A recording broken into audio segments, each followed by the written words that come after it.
Mkurugenzi, jambo lingine ni motisha kwa watumishi.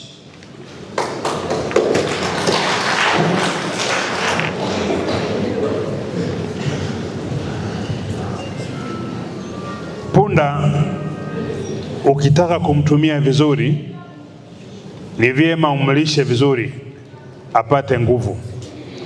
Hata ng'ombe ukitaka kumkamua maziwa mengi, ni sharti umlishe vyema na kumnywesha maji ya kutosha.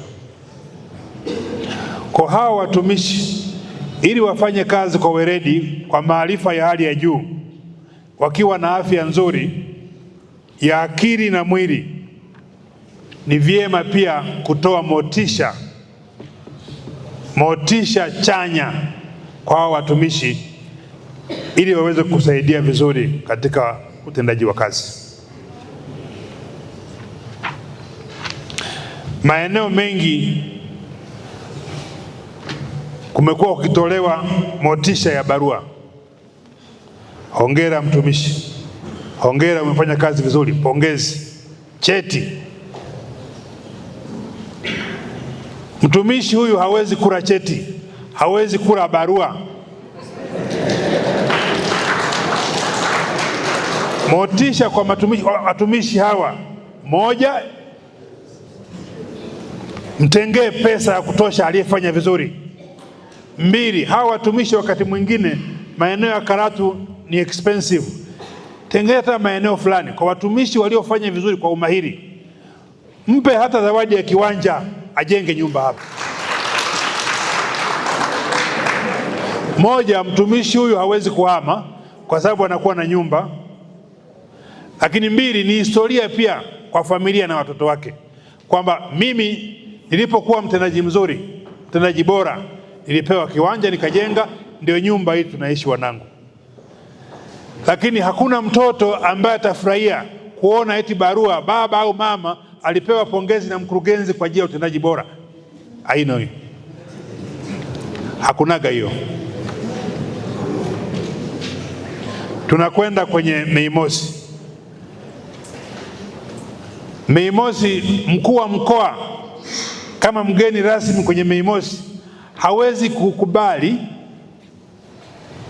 kukabidhi zawadi ya karatasi. Anataka kuona kibunda cha pesa kwa mtendaji mahiri anakabidhiwa. Na sisi hatutaki zile zawadi za maneno, tunataka zawadi za vitendo. Na wakati mwingine, mkurugenzi, hawa watendaji anaweza kawa yuko Ngorongoro hapa, yani hapa Karatu, hata ndani ya hifadhi humo hajawahi kuingia. Si ndio kweli? Wangapi wajaona Ngorongoro? Wangapi wamefika Serengeti hapa? Wangapi wameshawahi kufika Serengeti? Hakuna. Wangapi wamefika Tarangire? Ni wale tu wakuu wa idara. Maana yake ni, mkurugenzi, mkoa wa Arusha ni mkoa wa kitalii na kitovu cha utalii kipo Karatu hapa na Arusha mjini. Ili hawa watendaji hawa waweze kuescort na kuwasaidia watalii vizuri, ni lazima wao wenyewe wauone utalii ulivyo. Unashindwa nini kuorganize hapa ziara hata ya kwenda Tarangire wakaangalie tembo wakubwa pale Home of Elephant? Unashindwa nini kuorganize hapa kwenda Serengeti hapo karibu wakaangalie Serengeti, ile movement ya nyumbu, washangae pale. Wanaondoka Ijumaa, Jumamosi wako kule, Jumapili wanageuza. Kuna dhambi iko wapi? Maisha haya ya kwetu, kuna wakati mwingine raha jipe mwenyewe. Usifikiri kuna mtu mwingine atakutengenezea mazingira ya kufurahia kwenye halmashauri.